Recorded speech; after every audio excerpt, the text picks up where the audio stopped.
বন্ধুরা, আমরা সবাই মিলে বরবাদ সিনেমা দেখতে আসছি, কিন্তু এত পরিমাণ লোক হয়েছে যার কারণে আমরা একটি মাত্র টিকিটও পাই নাই। মানে এত পরিমাণ লোক আমি এর আগে কখনো সিনেমা হলে দেখি নাই।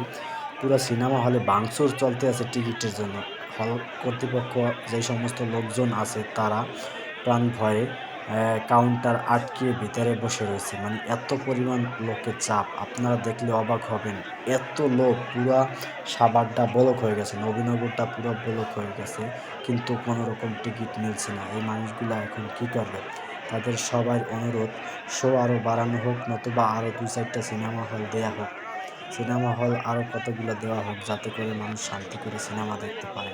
এই যে আপনারা দেখতে আসছেন, এই ছেলেপেলেগুলা, ওই দেখেন, ওই উপরে উপরে উইঠা বসে রয়েছে, টিকিট পায় না দেখে। ওই জায়গায় কিন্তু টিকিট কাটে, টিকিট কাটার লোকগুলো সবাই ভিতরে বসে আছে। সো তাদের কাছে টিকিট নাই। এখন হল কর্তৃপক্ষওয়ালারা কী করতে পারে বলেন? সেজন্য তারা গেট আটকিয়ে ভিতরে বসে রয়েছে, যে টিকিট আছে ওইগুলো সেল করে ভিতরে বসে রয়েছে। এত পরিমাণ লোক, এই যে দেখতে পাচ্ছেন, এত পরিমাণ লোক এর আগে আমি আর কখনোই দেখিনি। আমার কাছে এটা ফার্স্ট। এত লোক আমি আর কখনোই দেখিনি, মানে টিকিট না পেয়ে যারা দাঁড়িয়ে আছে।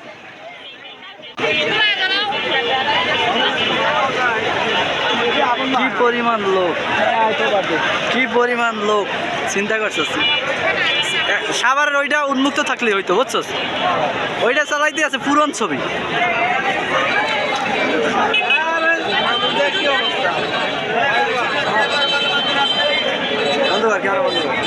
ভাই ভিড় কার